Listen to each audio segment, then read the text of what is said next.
네, 고맙습니다. 여러분 한 주간도 평안하셨죠? 예, 감사합니다.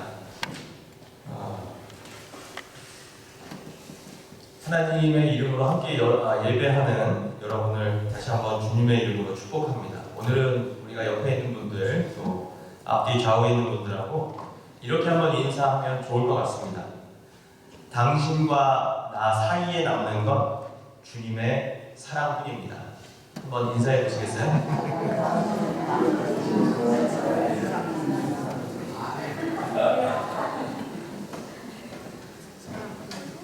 당신과 나 사이에 남는 것 주님의 사랑뿐입니다. 예, 어느 유행가 가사가 아닙니다. 저와 여러분 사이에 뭐가 남을까? 예, 사랑이 남을 거라고 생각합니다. 12년 전에 제가 지난번 나야가라 교회에서 너무 많이 먹어가지고 오늘 안 들어오려고 했는데 잘 안 돼요. 12년 전에 모든 사람들이 고생길이라고 이야기하는 개척교회를 시작했습니다.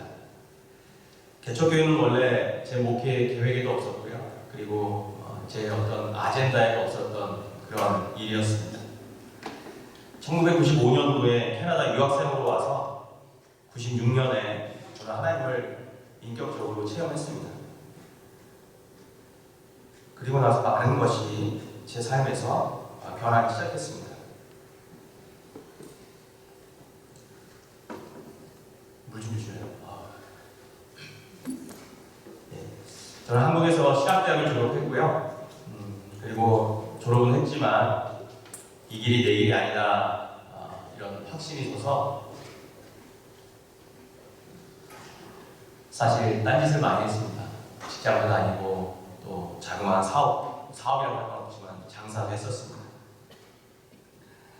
사실 제가 캐나다에 온 이유는 제가 음악을 좋아해서 그 사운드 레코딩이라고 가수나 이렇게 노래하시는 분들 음반을 낼 때 녹음하는 그런 곳에서 일하는 엔지니어가 되고 싶은 것이 제 꿈이었습니다. 그래서 처음에 캐나다에 와서 또 그런 학교도 다녔고요. 그런데 캐나다 오자마자 이제 이 아픈 허리가 또다시 저를 괴롭히기 시작했습니다. 그리고 저는 저의 꿈을 접은 대신 그 아픈 허리 때문에 살아계신 하나님을 인격적으로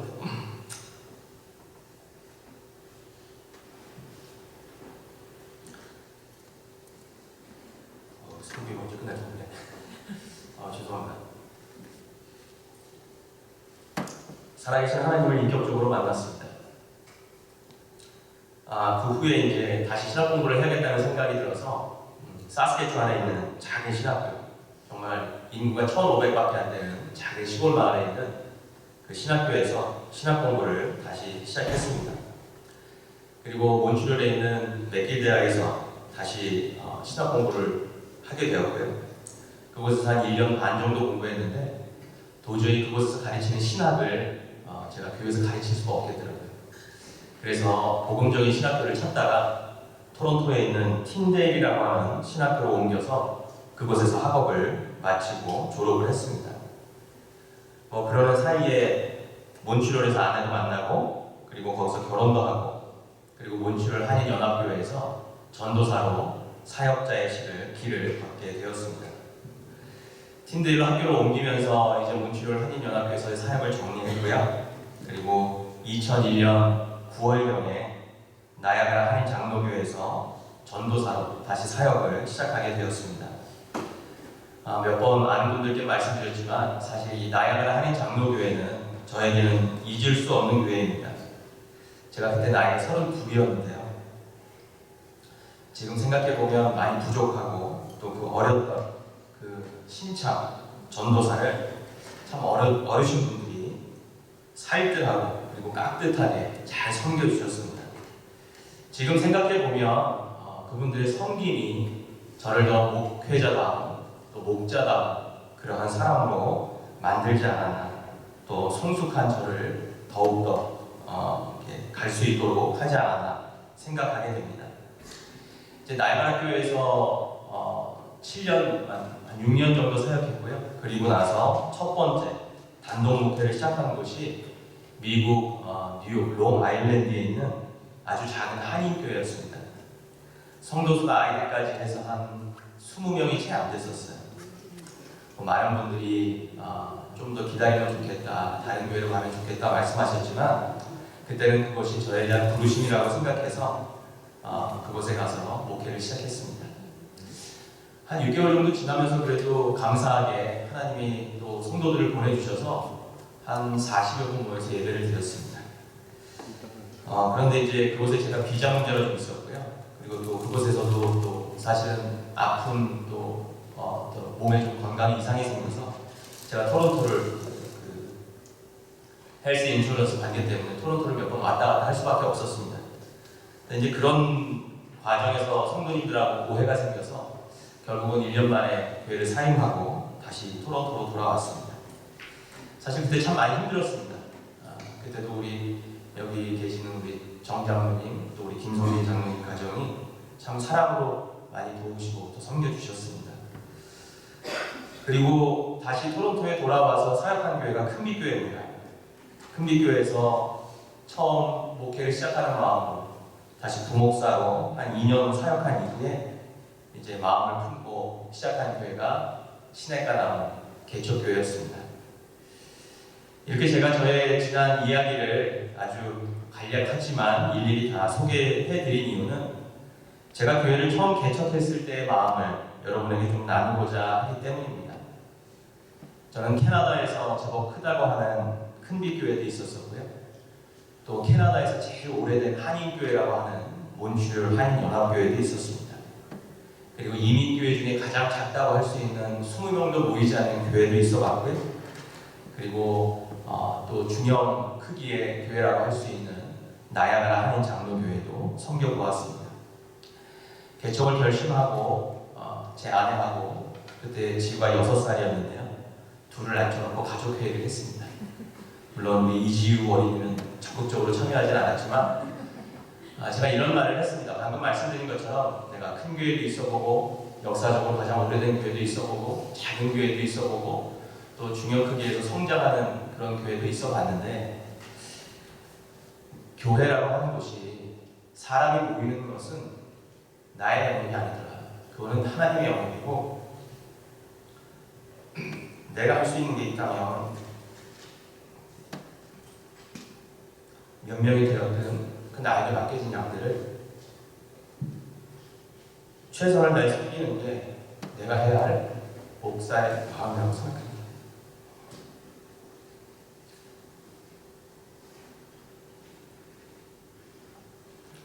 그러니까 몇 명이 모이느냐가 중요한 것이 아니라 정말 내가 어떤 마음으로 목회를 하는지 그리고 하나님이 이 교회를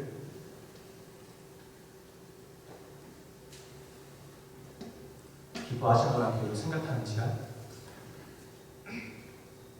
중요하다는 것이었습니다.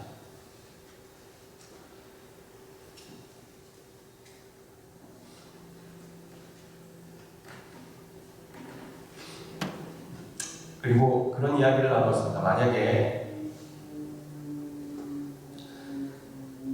나에게 하나님께서 맡겨주신 성도가 내 아내하고 지우 둘뿐이라도 그냥 열심히 목회하고 싶다.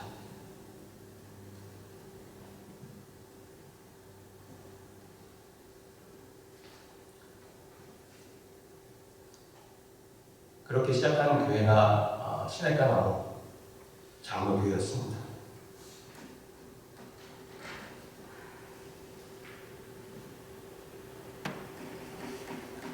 그리고 그런 원칙을 지키기 위해서 제가 추구하고자 했던 목회는 관계 목회였습니다. 제가 하나님을 경험해 보니까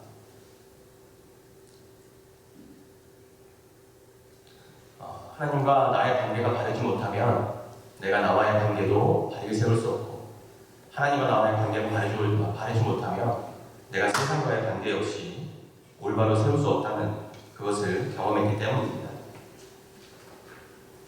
그래서 오늘 말씀의 제목이 제가 처음 개척교회를 시작했을 때 그 교회의 비전 스테이트먼트입니다. 예수님 안에서 관계와 회복과 나눔이 있는 공동체. 하나님과의 관계를 통해서 나와의 관계, 이웃과의 관계, 세상과의 관계를 바르게 세우고, 그리고 그런 관계를 통해서 회복하면서 그 회복이 된 내가 이제는 세상을 섬길 수 있는, 나눌 수 있는 그런 사람으로, 그런 성도로, 그런 교회로 나아가고자 했던 것이 바로 처음 제가 그렸던 교회의 그림이었습니다. 그런데 이 단어 중에, 이 문구 중에 가장 중요한 것이 있다면 관계도 중요하고 회복도 중요하고 나눔도 중요하지만 이 모든 것이 다 in Christ, 그리스도 안에서 이루어지는 것이 가장 중요하다는 그런 확신이었습니다. 나의 노력으로 관계를 회복할 수도 있고 또 회복을 위해서 노력할 수도 있고 또 나누는 삶을 살 수도 있지만 그 안에 예수님이 없다면 아무것도 아니라고 하는 그런 의미에서 예수님 안에서 관계와 회복과 나눔이 있는 공동체라고 하는 것을 비전 스테이트로 삼았던 것입니다. 그러면서 제가 그 꿈꾸던 교회의 모습은 사실은 놀이터와 같은 공동체였어요. 여러분, 관계가 정말 좋으면 그 관계를 통해서 안정감을 누리게 되어 있습니다.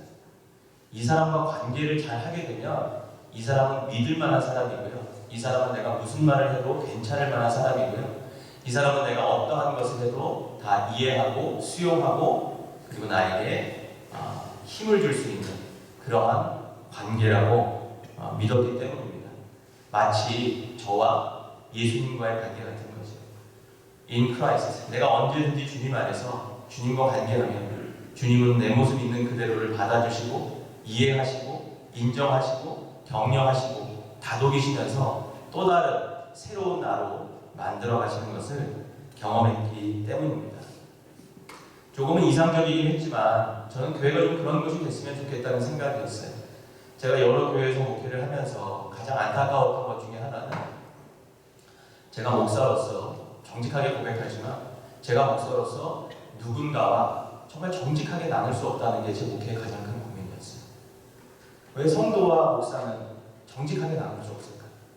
왜 목사는 목사다워야 하고 왜 목사는 그런 말을 하면 안 되고 왜 목사는 아프다는 이야기를 하면 안 되고 뭐 이런 생각들이었습니다. 그리고 정직하게 말씀드리면 제 안에도 화해하지 못하고 제 안에도 용서하지 못하는 존재 그런 사람들이 있는데 강단에서도 여러분 용서해야 합니다. 사랑해야 합니다. 화해해야 합니다. 하는 이런 이야기들을 나누는 게 사실은 굉장히 고통스러웠습니다. 누구와 오든 어느 분이 오든 교회 안에서 어떤 이야기를 하든 너무 좀 이상적이긴 하지만 그 교회 안에서 안전함, 내가 이곳에 오면 정말 안전하다. 내가 이곳에 오면 나를 다 받아줄 수 있다. 이해해 줄 수 있다고 하는 그런 곳이 좀 교회가 됐으면 좋겠다고 하는 생각이었어요. 개척교회를 시작했는데 몇 명이라고 했어요. 몇 명이 모이든 정말 그런 교회를 한번 만들어보자. 이것이 사실은 소망이었습니다. 생캐서린 나이아가라 교회에 있을 때 지우가 그 교회에서 태어나고요. 이제 막 걷기 시작했을 때 제가 놀이터를 몇 번 데리고 갔었습니다. 근데 제가 지우를 데리고 갔던 놀이터는 집에서 좀 멀리 떨어져 있는 곳이었어요. 대부분의 놀이터는 모래로 되어 있는데요. 이 놀이터는 바닥이 우레탄으로 되어 있습니다. 그래서 어느 정도 조금 높은 곳에서 떨어져도 느낌이 굉장히 안전하게 느껴졌어요. 사실은 그 모습을 보면서 제가 교회에 대한 그림을 그린 거죠. 정말 교회가 이런 놀이터와 같은 안전한 곳이 됐으면 좋겠다고 하는 생각이었습니다. 늘 말씀드리지만 교회는 하나님의 꿈이 있는 곳이고 그 꿈을 이루시기 위해서 하나님은 교회로 하나님의 자녀들, 백성들, 성도라고 이름을 가진 사람들을 모아주십니다. 그리고 그들에게 복을 주시죠. 그 복은 세상이 이야기하는 복과는 분명 거리가 있는 다른 복입니다. 하나님을 만날 때만 이해할 수 있는 복이고요. 하나님을 알 때만 이해할 수 있는 복이고요. 하나님을 경험해야만 이해할 수 있는 복입니다. 세상적인 가치에서 보면 고통스럽고 그리고 정말 아픈 상황이지만 그 안에서 하나님과 함께라면 그 상황을 헤쳐나가는 것이, 그 상황을 극복해 나가는 것이 성도들이 가질 수 있는 복이기 때문입니다. 오늘 본문이 있는 시편 1편의 핵심은요, 하나님께서 우리들에게 어떤 복을 주실 것인지, 그리고 어떤 사람들이 복이 있는 사람들인지에 대한 복에 대한 말씀을 해주고 계십니다. 그 말씀의 핵심에는 복이 있는 사람은 신의 물가에 심겨진 나무처럼 예수님 안으로 심겨진 인생을 사는 사람들을 의미하고 있습니다.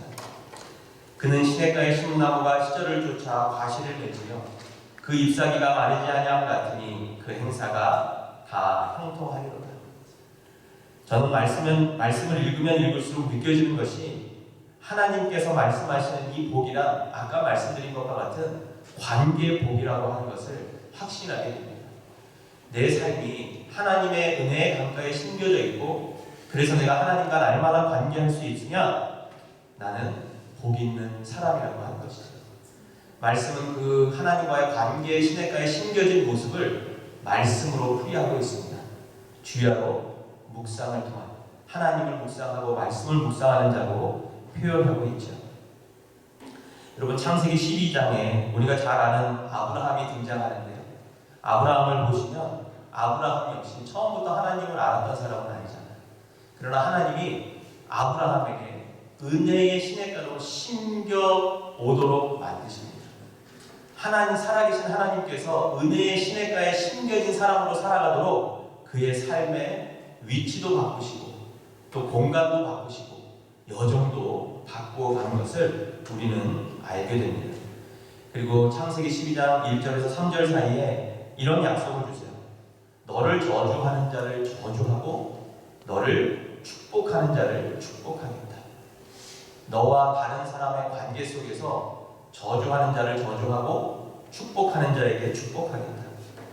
내가 하나님과의 관계를 통해서 하나님이 주신 복을 받으면 나와 관계하는 다른 사람들에게 하나님의 복이 흘러간다는 것을 말씀으로 표현하고 있는 것입니다. 사실 우리의 인생도 하나님께서 옮겨 심으셨어요. 공간적으로 보면 한국이라고 하는 곳에서 캐나다로 옮겨 심으셨대요. 저는 그렇습니다. 저는 만약에 한국에 계속 있었다면, 물론 하나님의 뜻이 어디 있는지 모르지만 하나님께서 과연 나를 하나님이 계시는 그 은혜의 시냇가로 심겨주셨을까? 하나님은 저를 캐나다로 옮기셨을 뿐만 아니라 저의 삶을 하나님의 은혜의 시냇가로 옮겨 심어주셨다고 하는 것입니다.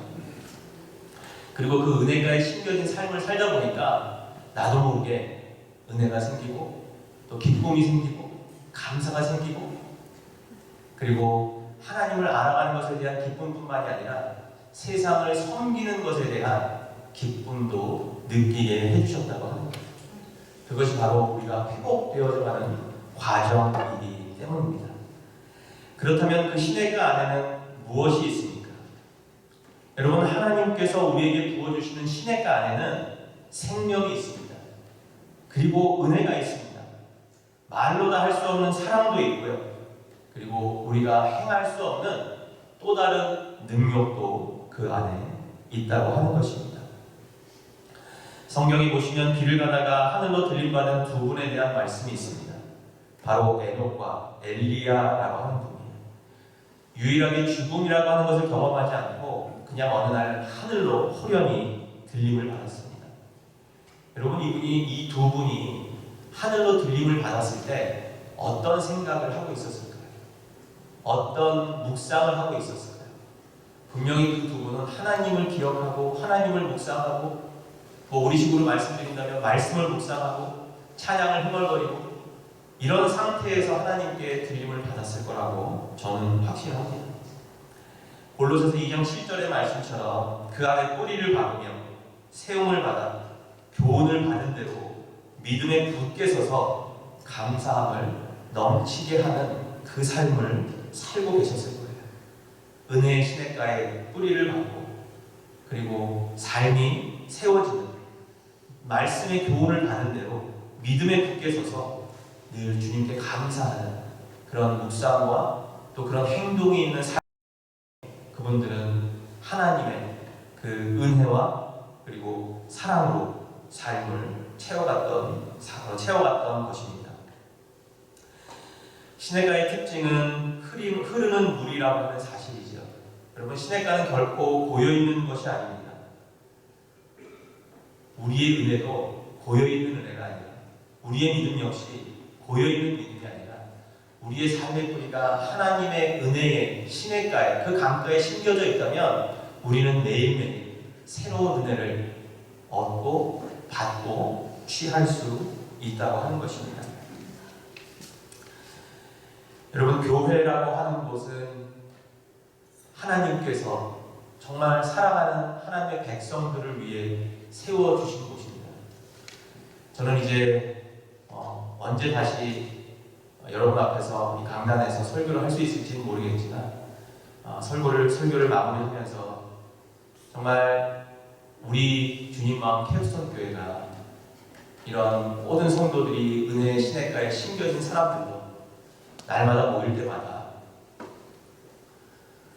아까 이 설교의 제목의 말씀처럼 관계와 회복과 나눔이 있는 그런 공동체로 세워지는 마음과 또 꿈을 함께 꾸도록 하겠습니다.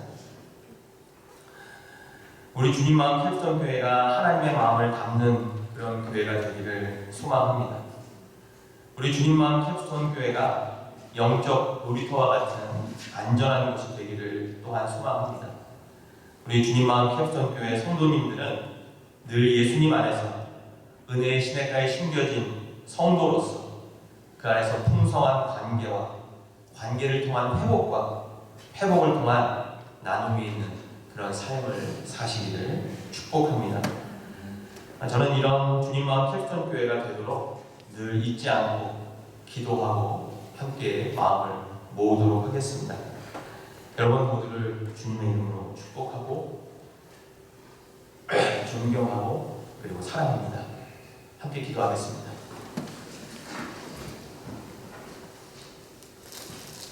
하나님, 이 시간 우리에게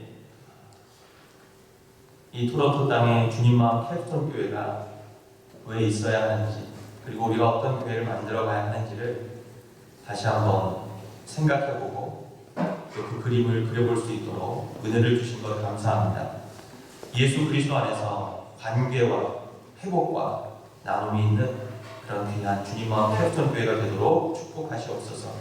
이 교회를 섬기는 또 이 교회에 함께 예배드리는 모든 성도들이 이곳이 영적으로 얼마만큼 안전한 장소인지를 깨닫게 하셔서 정말 이곳에서 영적으로 더욱더 풍성한 은혜와 사랑과 또 성장과 성숙을 경험하는 귀한 교회 되도록 인도해 주시옵소서.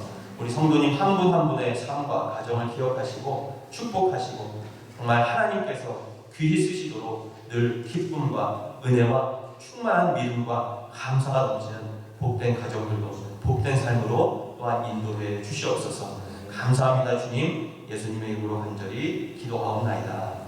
주임 목사님, 오늘도 설교에 많은 은혜 받으신 줄 믿습니다.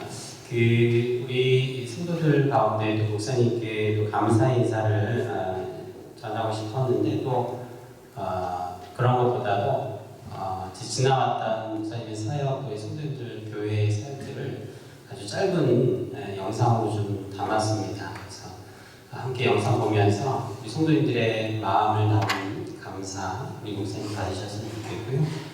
영상이 끝나고 나서 우리 성가대 우리 교우들이 함께 목사님 또 목사님 가족을 축복하는 그런 시간 갖도록 하겠습니다. 감사해요.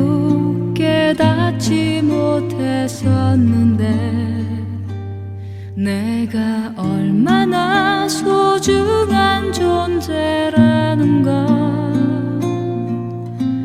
태초부터 지금까지 하나님의 사랑은 항상 날 향하고 있었다는 걸 고마워요. 그 사랑을 가르쳐준 당신께 주께서 허락하신 당신께 그리스도의 사랑으로 더욱 섬기며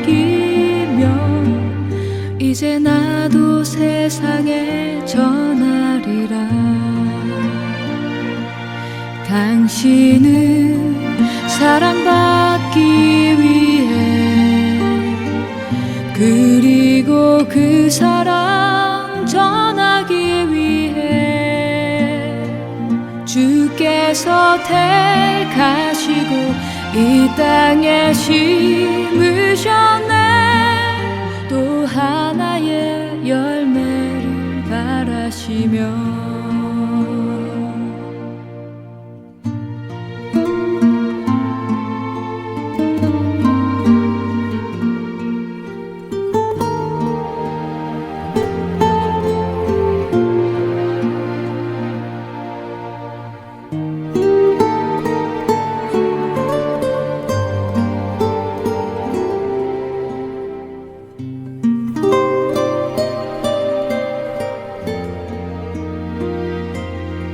당신은 사랑받기 위해 그리고 그 사랑 전하기 위해 주께서 택하시고 이 땅에 심으셨네. 또 하나의 열매를 바라시며 당신은 사랑받기 위해 그리고 그 사랑 전하기 위해 주께서 택하시고 이 땅에 심으셨네. 또 하나의 열매를 바라시며 또 하나의 열매를 바라시며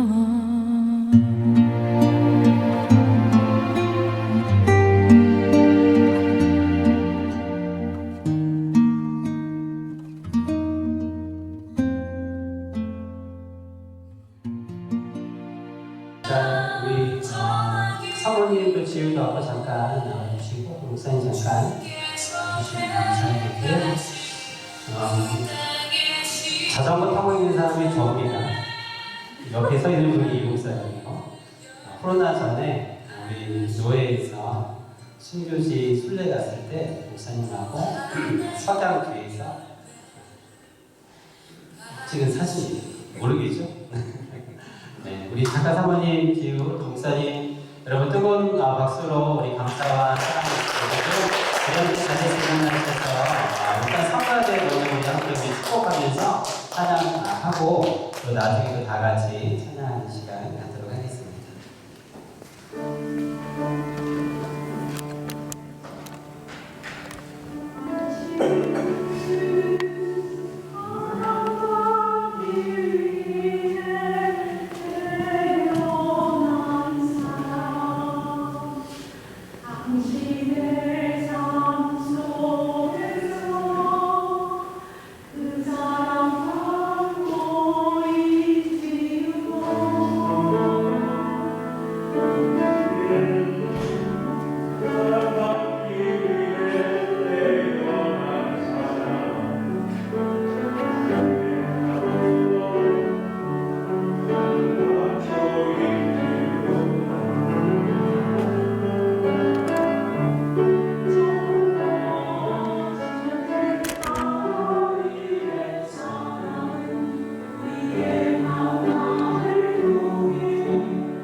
자, 우리 수고님들도 다 같이 우리 손을 내밀어서 함께 축복하며 찬양합니다.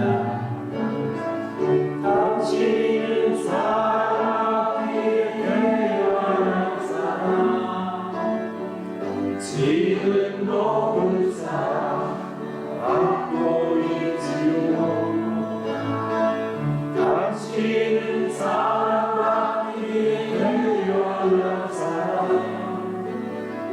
지는 높은 사랑 받고 있지요. 지금도 그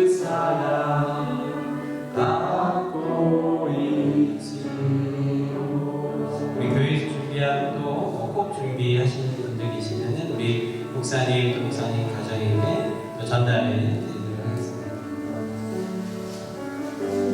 네, 12년간 시냇가에 심은 나무교회, 또 주님 마음교회, 또 오늘 주님 마음 캐스턴교회까지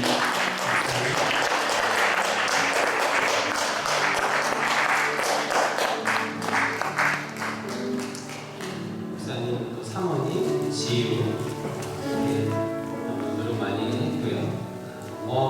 오늘 이 시간이 목사님 또 목사님 가정과 아주 특별한 시간이 아니라 네, 감사합니다.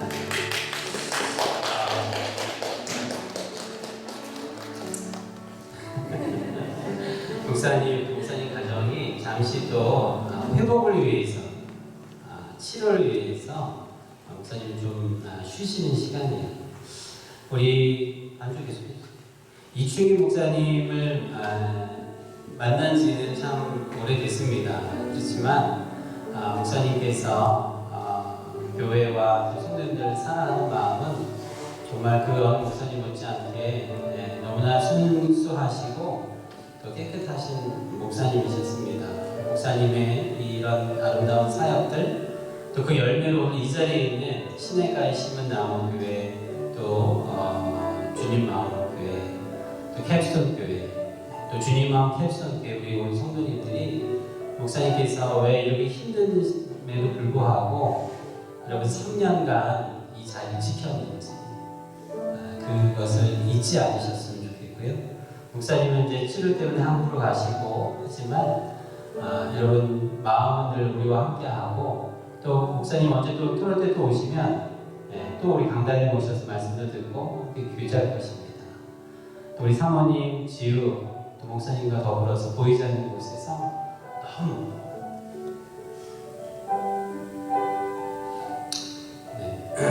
여러분들 마음이 그렇지만 저 정신을 차리고 진행도 해야 되기 때문에 너무 감사하고요. 또 이 시간 여러분들 마음이 우리 목사님, 사모님 지우에게 또 잘 전달했으면 좋겠습니다. 제가 기도하겠습니다.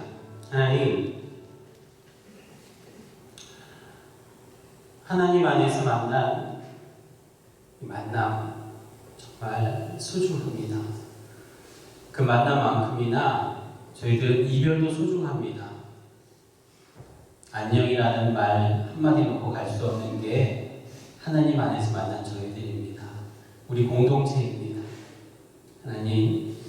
하나님께서 만나게 하셨고, 하나님께서 뜻이 있으셔서 우리 목사님 또 목사님 가정을 잠시 또 쉬게 하십니다. 그 쉬는 시간에 회복되게 하시고 하나님을 더 많이 경험해서 하나님 나라 위하여 더욱더 쓰임받는 우리 목사님 또 가정 될 줄로 믿습니다. 저희들은 아마 주님 마음 캡순교회를 지킵니다. 이 교회를 더욱더 든든한 뿌리가 있는 교회로 토론토와 캐나다에 하나님의 뜻을 이루는 좋은 교회, 놀이터 교회를 세울 수 있는 저희들 되게 하여 주시고, 한 영혼도 흔들림 없이 하나님 나라에 위하여 충성당하는 저희 모두가 되도록 축복하여 주시옵소서. 한국으로 치료차 떠나시는 목사님 모든 발걸음을 인도하여 주시고, 또 이곳에 계셔서 기도하시며 또 공부하는 우리 사모님과 지우에게도 한량없는 하나님의 충만하신 축복으로 함께하여 주셔서 저희가 조만간 다시 만날 때 더 행복하고 더 감사하고 더 기쁜 마음으로 만날 수 있도록 축복하여 주시옵소서. 감사드리며 예수님의 이름으로 기도드리옵나이다. 아멘. 우리 다시 한번 목사님과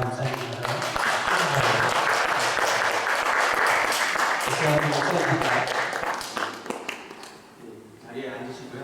그리고 제가 인사말은 다시 한번 좀 드려야 될 것 같아서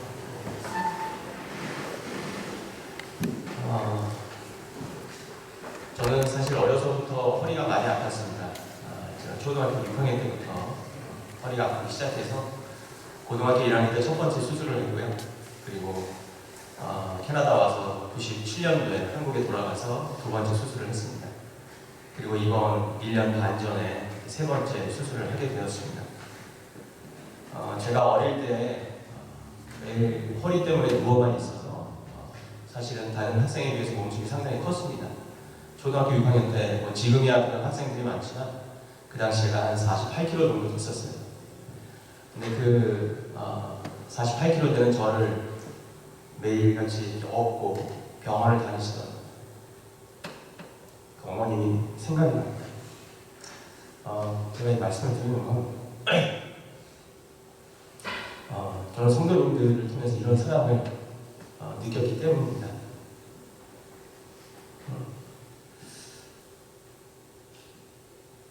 참 어떻게 보면 많이 부족하고 그리고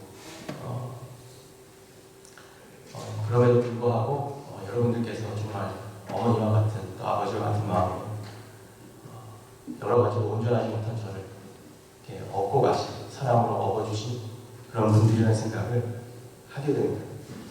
제 인생에 가장 행복한 순간이 있다면 저는 여러분과 함께 목회한 시간이에요. 어디에서든 자신 있게 이야기할 것입니다.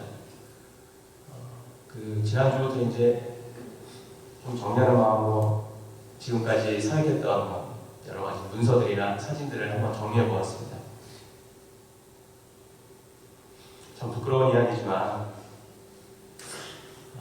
제가 처음 개척하고 함께 했던 분들 중에 첫 해에 함께 교회를 시작했던 분들 중에 지금까지 함께 하시는 분 우리 이영희 집사님 가족밖에 없었습니다. 너무 감사하고요. 그리고 떠난 분들 아까 사진에서 잠깐 있었지만 이렇게 저렇게 사진을 보면서 옛 생각이 많이 났습니다. 그래서 그런 건지 모르겠지만 사실 어젯밤 꿈에 이분들이 나오시더라고요. 좀 휴양하셨습니다. 어떤 분은 반갑게 인사하시는 분도 있고요. 또 어떤 분은 그냥 외면하시는 분도 있었습니다. 아침에 일어나서 사실 마음이 이렇게 막 기쁜 꿈 이런 꿈은 아니었어요, 사실. 그런데 그런 생각이 들더라고요. 야, 언젠간 천국에서 만날 텐데 마치 그 꿈이 그런 곳에서 만났을 때 그 모습은 아닐까 이런 생각을 해보게 되었습니다.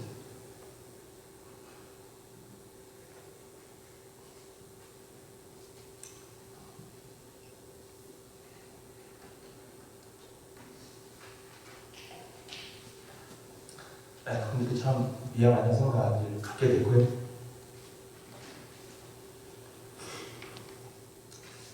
좀 더 지혜롭게 그리고 잘 해내지 못한 그 마음들이 참 아프게 느껴졌습니다. 여러분을 만나면서 보통 좋은 목자를 만나야 된다는 이야기들을 많이 하시죠. 저는 좋은 성도를 만나야 좋은 목자가 될 수 있다는 확신이 있습니다. 여러분을 만나서 그래도 그나마 지금까지 이렇게 목회자로 살 수 있었던 게 아니라 생각합니다. 정말 좋은 성도님들 만나서 많이 행복했습니다. 감사해요. 깨닫지 못했었는데 내가 얼마나 소중한 존재라는 걸 태초부터 지금까지 하나님의 사랑은 항상 날 향하고 있었다는 걸 고마워요. 그 사랑을 가르쳐준 당신께 주께서 허락하신 당신께 그리스도의 사랑으로 더욱 섬기며 이제 나도 세상에 전하리라. 당신은 사랑받기 위해 그리고 그 사랑 전하기 위해 주께서 택하시고 이 땅에 심으셨네. 또 하나의 열매를 바라시며